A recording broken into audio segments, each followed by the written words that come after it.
Amaravati news కు స్వాగతం. శ్రీ సత్యసాయి జిల్లా ధర్మవరం. నిన్న మాజీ ఎమ్మెల్యే కేతిరెడ్డి వెంకటరామరెడ్డి గారు కలెక్టర్ ఆఫీస్కి వెళ్ళాడు లైవ్ పెట్టుకొని. నేను చూస్తాను లైవ్ చూసేటప్పుడు ఏదో రైతులవి ధర్మవరం కాన్స్టిట్యున్సీలో ధర్మవరం చుట్టుపక్కల ఉన్న భూములు దాదాపు ఏదో ఒక 15,000-2,000 ఎకరాలు కబ్జాకు గురైనాయేమో అని చెప్పి ఆతృతంగా చూసాను. ఫస్ట్ నేను ఎందుకు పోతున్నాడు, చాలామంది ఏమన్నా రైతులంతా చాలా ఇబ్బంది పడ్డారేమో అని చెప్పి చూస్తూ ఉంటే లేదు. అవి తీరా పోయిన తర్వాత కలెక్టర్ దగ్గరికి పోయిన తర్వాత ఏదో బుదిగుబ్బలో 1,35,00,000 రైతులు టమోటా రైతులకి ఏదో అకౌంట్లో పడిందని చెప్పి అకౌంట్లో రాకూడదు, వాళ్ళకి లబ్ధి పొందకూడదు రైతులకి అని చెప్పి తెలిసింది. నాకు షాక్ అయితే అరే రైతుల పాపం వాళ్ళు 16,000 ఎకరాకి ఇచ్చేది, మనం ఎక్కువ ఏడా 16,000 రూపాయలు రైతుకి అకౌంట్లో పడితే అది మిస్యూజ్ ఎలా అవుతుంది? క్లియర్గా రైతుకి దానికి సంబంధించి జియో ట్యాగ్ ఉంటుంది, దానికి సంబంధించి పాస్బుక్ ఉంటుంది, బ్యాంక్ అకౌంట్ ఉంటుంది, డైరెక్ట్గా వాళ్ళ అకౌంట్లోకే పడుతుంది. అది ఎలా ఫ్రాడ్ అవుతుందో ఏదో ఫోటో చూపించాడు గుట్టలకి. అసలు యాక్చువల్గా దీంట్లో లబ్ధి పొందిండేది వైఎస్ఆర్సీపీకి సంబంధించిన సింపతి రైతులు, వాళ్ళ నాయకులు. క్లియర్గా ఎవిడెన్స్తో సహా ఉన్నాయి. స్వేచ్ఛ ఉండాలి ప్రజలకనే ఉద్దేశంతో మా మంత్రివర్యులు, మా కూటమి కార్యకర్తలకు కానీ మాకు కానీ దిశానిర్దేశం ఇచ్చేది అదే. చెప్తున్నారా? ప్రశాంతంగా ఉన్నారు, ప్రశాంతంగా ఉండకూడదు. కేతిరెడ్డి యాక్చువల్గా ఏదో విధంగా సమస్యలు పెట్టాలని చెప్పే ఉద్దేశంతోనే నిన్న కలెక్టర్ గారికి ఇవ్వడం జరిగింది. నేను మీ అందరికీ కూడా ఒక రైతుకి లైవ్లోనే మాట్లాడతాను.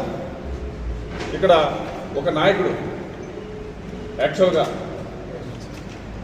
ఆ నాయకుడు చెన్నప్ప అనే ముక్తాపురం పాపం మామిడి రైతులకు ఎంత ఇస్తున్నాం మనం? యాక్చువల్గా ముందే చెన్నప్ప నేను ఎంపీపీ చెన్నప్ప, బాగున్నావా? బాగున్నా చెన్నప్ప. నువ్వేమన్నా ఈ మ్యాంగోస్కి ఏమన్నా అప్లికేషన్ ఏమన్నా పెట్టినావా? అవునా, అదే కవర్లు కట్టినావంట కదా, కవర్లు కట్టి పెట్టినావంట కదా. అదే ఉండే నాకు కూడా వాళ్ళు పొద్దున్నే చెప్పిరి, అన్న ఇట్లా పెట్టామంటే పెట్టామనిలేమ్మా. ఇప్పుడు వైఎస్ఆర్సీపీ వాళ్ళు వీళ్ళని చూడొద్దండి, మీరు ప్రతి ఒక్కరికి లబ్ధి చేకూర్చాలా, మంత్రి కూడా చదివి చెప్తాడు, రైతు అయి ఉండాలి అని చెప్పానులే. అదే మళ్ళీ కేతిరెడ్డి పోయి నిన్న ఊరికి కలెక్టర్కి ఇచ్చి మీకు అందరికీ రాకుండా చేశాడు పాపం అందరికీ.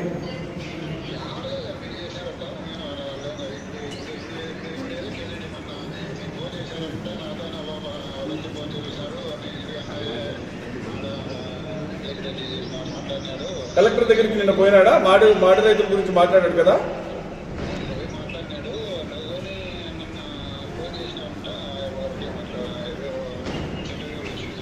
లేదు, నేను చెన్నప్పకు వాళ్ళు ఫోన్ చేస్తే ఇట్లా పెట్టారంటే ప్రతి ఒక్క రైతుకు కూడా లబ్ధి చేకూరే రైతులు కూడా మీరు పార్టీలకు చూడొద్దండి. ఎందుకంటే మీరు క్లియర్గా చెప్పారు చెన్నప్పకి ఇట్లా పెట్టారని చెప్పి నాకు షటాడు కూడా చెప్తే ఫస్ట్ పెట్టండి పాపం, ఎందుకంటే రైతే కదా మామిడి పంట పండించినాడు కదా అని చెప్పాను నేను. సరేలే, ఇతను చెన్నప్ప అని క్లియర్గా వైఎస్ఆర్ సంబంధించిన నాయకుడు. ఇక్కడ ఎవరు లబ్ధి పొందిండేది? అప్లికేషన్ అతనే చెప్పాడు కదా పెట్టారని చెప్పి. ఎవరన్నా ఇక్కడ దీంట్లో ఇది చేశారా? అట్లా కాకుండా ఈ టమోటాకు సంబంధించిన రైతులు దొరిగిళ్ళ గురించి మాట్లాడాడు. దొరిగిళ్ళకు సంబంధించిన రైతులు మేము అసలు పార్టీలు అనేది అధికారులకు ఎవ్వరూ ఎక్కడ చెప్పింది లేదు. వీళ్ళంతా సంబంధించిన వాళ్ళంతా ఈ లిస్టులో ప్రతి ఒక్కరు కూడా ఇక్కడ ఏదైతే ఉన్నాయో విచారించుకోమనండి. అంటే వైఎస్ఆర్సీపీ నాయకులైనా రైతులైనా కూడా బాగుపడకూడదు, రైతులకు లబ్ధి చేకూరకూడదనే ఉద్దేశం. జరగబోయే స్కీములు, సబ్సిడీ స్కీమ్స్ కానీ ఇంకా ఏమన్నా ఉన్నా కూడా ఇవన్నీ ఏవి రాకూడదు, అధికారులు భయపడి పెట్టకూడదు. అంటే ఎవరికి మనం చేస్తుంటే రైతులకే కదా అన్యాయం చేస్తుంటేది. దీంట్లో ఎవరికైనా లబ్ధి చేకూరుతానమ్మా రైతులది. తర్వాత ఇంకోటి ఉపాధి హామీ గురించి మాట్లాడాడు. అసలు ఉపాధి హామీ పథకంలో ఫీల్డ్ అసిస్టెంట్ ఇప్పుడు కూడా వైఎస్ఆర్సీపీ వాళ్ళే ఉన్నారు. ఇప్పుడు కూడా ఫీల్డ్ అసిస్టెంట్లు అసలు ముదిగుప్పకు సంబంధించి కానీ ధర్మవరం కాన్స్టిట్యూన్సీ కానీ ఎవరు ఎక్కలేదు.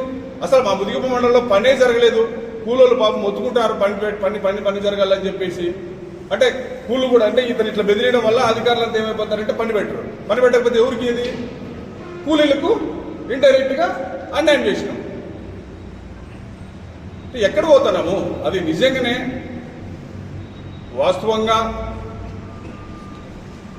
అన్యాయం జరిగింది, రైతులకు ఇబ్బంది పడి లేదా మా కార్యకర్తలో మా నాయకులు ఎవరైనా అన్యాయం చేసి కోట్లు తీసుకుంటే నువ్వు మాట్లాడు, దాన్ని నేను కూడా యాక్సెప్ట్ చేస్తాను. అది లేదు. ఇంకా ఇప్పుడు కరెక్ట్గా కేతిరెడ్డి గారు నిజంగా రూట్లోకి వచ్చాడు. ఈ రోజు నుంచి స్టార్ట్ అవుతుంది. సిబిఆర్ డ్యామ్ కింద గత ప్రభుత్వంలో నాకు తెలిసి ఏం జరిగింది కూడా, తర్వాత ముదిగుబ్బలో ఫ్యూచర్ నీడు స్థలాలు కబ్జాలు చేసి ఇల్లు కట్టిండేది కూడా తెలుసు నాకు. ఇక నుంచి మేము కూడా ఎంక్వైరీలు ప్రతి ఒక్క దానికి కూడా వేస్తాం. సిబిఆర్ డ్యామ్ కింద ఎంతమంది లబ్ధి పొందారు, నిజంగా రైతులు వచ్చారు, వాళ్ళతో కూడా మాట్లాడిస్తాం. ఈరోజు నిజమైన లబ్ధిదారులకి అక్కడ డబ్బులు పడకోకుండా ఎక్కడెక్కడి నుంచో పెనుగొండలో అనంతపూర్లో ఎక్కడెక్కడి నుంచో వచ్చి వాళ్ళ పేర్లు పెట్టేసి ఎక్కడో మ్యారేజ్ అయిపోయి వెళ్ళిపోయింటారు. వాళ్ళకి సంబంధం ఉండదు. వాళ్ళని తీసుకొచ్చి ఈరోజు కోట్ల రూపాయలు దాంట్లో జరిగింది, దాంట్లో ఎవరెవరు ఉంటారనేది కూడా అన్ని కూడా డీటెయిల్స్ కలెక్టర్ గారికి ఇస్తాం. ఎంక్వైరీ స్టార్ట్ చేపిస్తాం. అది కాకోకుండా గత ప్రభుత్వంలో ఏమేమి జరిగాయి కూడా మొత్తం అన్ని వెలికి తీస్తాం. ఎంతో రైతులు చాలా మంది కబ్జాలు గురైన రైతులు ఉన్నారు, అందరూ వస్తారు. ఎందుకంటే ఇదివరకు కూడా మేము ఏంటంటే ప్రశాంతంగా అందరూ బాగుండాలి, దాంట్లో మనం ఉండాలి, బాగుండే దానిలోనే మా మంత్రివర్యులు చెప్పడం జరిగింది. దాంట్లో విధంగానే చేస్తున్నాం. మీరంతకు మీరు ఎందుకంటే రైతుల మీద మాకు కాదు మాట్లాడుతుంటే రైతులు కడుపుకోటలుకున్నప్పుడు మేము క్షమించే పరిస్థితే లేదు. మేము రైతుల పక్షాన్ని నిలబెడతాం. అది ఎంతటి వారైనా కూడా రైతుల జోలికి వచ్చినా, పేదల జోలికి వచ్చినా, బడుగు బలహీన వర్గాలకు జోలికి వచ్చినా విడిచిపెట్టే ప్రసక్తే లేదు. ఇప్పటి నుంచి కూడా రేపే పొద్దున్నే కలెక్టర్ గారికి కూడా మేము రేపు ఇవ్వబోతున్నాం. సిబిఆర్ డ్యామ్ కింద ఏమేమి జరిగింది, ఎంతమంది ఫేక్ మంది ఉన్నారు, నిజమైన వాళ్ళకి రాలేదు, ఇవన్నీ కూడా మేము ఖచ్చితంగా బయటకు తీస్తాం. ఇప్పుడు అభివృద్ధిలో పాల్పంచుకో. నిన్నటి వరకు మనమే చూసాం, మంత్రి గారు కన్నీ వినిగిన రీతిలో ఇక్కడ ధర్మవరం కాన్స్టిట్యూన్సీలో దాదాపు 10th క్లాస్ పిల్లలకి సైకిల్ పంపించారు. అది ఎవరిది? సొంతం డబ్బులు, సంస్కృతి సంస్థ తరఫున మంత్రి గారి సొంతం డబ్బులతో పంచినారు. అది చేయాలా లేదా? నిన్ననే చూసాం మనం, ముసలోళ్ళు పాపం చాలా మంది వాళ్ళకు కంటి ఆపరేషన్ చేయించాం. అసలు ఎంతమంది దేవుడని మొక్కుంటున్నారు. నిన్న మా ముదిగుబ్బకు చూసాం. నేనే మా వీరనారాయణ స్వామి దగ్గర ఎప్పుడూ అభివృద్ధి నోచుకునే విధంగా ఉంటే శివరాత్రికి దాదాపు ₹1 కోట్లతో ఫండ్ పెట్టి సీసీ రోడ్లు ఇవన్నీ చేయడం జరిగింది. మంత్రి గారు నువ్వు ఏమైనా అభివృద్ధి మందంలో నువ్వు ముందుండని చెప్తాడు. తర్వాత అది కాకోకుండా నిన్ననే ఎంపీ కృష్ణయ్య గారితో మాట్లాడి ₹40 లక్షల కమ్యూనిటీ హాల్ శాంక్షన్ చేయగలిగింది. అది కాకుండా ముదిగుబ్బ ప్రజలకి ₹1,69 లక్షల హాస్పిటల్ శాంక్షన్ చెప్పింది. గత ప్రభుత్వంలో నిలబడిపోయింది. అది కనపడలేదా మనకి? మనం అభివృద్ధి దీంట్లో ఎన్నుకుంటామా? అది నిన్ననే శాంక్షన్ అయింది. అంటే ప్రజల పక్షాన ప్రతి ఒక్కరూ బాగుండాలనేది మా సిద్ధశుద్ధి. మనం అది కాకోకుండా ఏమి జరగకపోయినా కూడా అధికారులను బెదిరించే విధంగా నువ్వు కలెక్టర్ దగ్గర తీసుకుపోయి అవి జరిగింది దీంట్లో నీకు ఛాలెంజ్ చేస్తా. ప్రతి ఒక్కరు వైఎస్ఆర్సీపీ నాయకులు, వైఎస్ఆర్సీపీ కార్యకర్తలు ఉంటారు, రమ్మానండి. నేను దానికి బహిరంగంగా చర్చకు సిద్ధంగా ఉంటాను.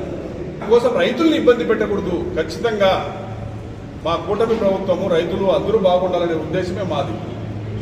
అది కాకుండా ఈరోజు నిన్ననే బోధనాంపల్లిలో నిజంగా రైతులు వచ్చారు. రైతులు వచ్చి మంత్రి గారికి వినతిపత్రం ఇచ్చుకుంటారు. అన్న మాకు ఈ చింతకుంటకు వాటర్ కావాలి, చాలా ఏళ్ల నుంచి కూడా ఇబ్బంది పడుతున్నాం, మాకు భూగర్భ జలాలు ఎండిపోతున్నాయి, బోర్లు రేవు అని చెప్తే మంత్రి గారు వెంటనే కలెక్టర్తో మాట్లాడి శాంక్షన్ చేసి ₹30 లక్షల శాంక్షన్ చేపిస్తే ఆ చెరువుకి వర్క్ కూడా పండుగ మొదలైనవి. రైతులకు మంచి చేయాలి. అదే నిన్న పోతే బోధనాపల్లిలో నిజంగా ఆ రైతులు ఎంత హ్యాపీనెస్ మీరంతా చూశారు కదా, ఎంత హ్యాపీగా ఉన్నారు. తర్వాత ఉపాధి కూలీలతో కూడా అక్కడే భోజనం చేసేది కూడా జరిగారు. అదే ఉపాధిలో కూడా 10 లక్షలు శాంక్షన్ చేయించి ఆ కాలం పూర్తి కూడా జరిగింది రైతులు. ఇది అభివృద్ధి. దీంట్లో మనం ముందుండాలి కానీ ఊరికే ఏదో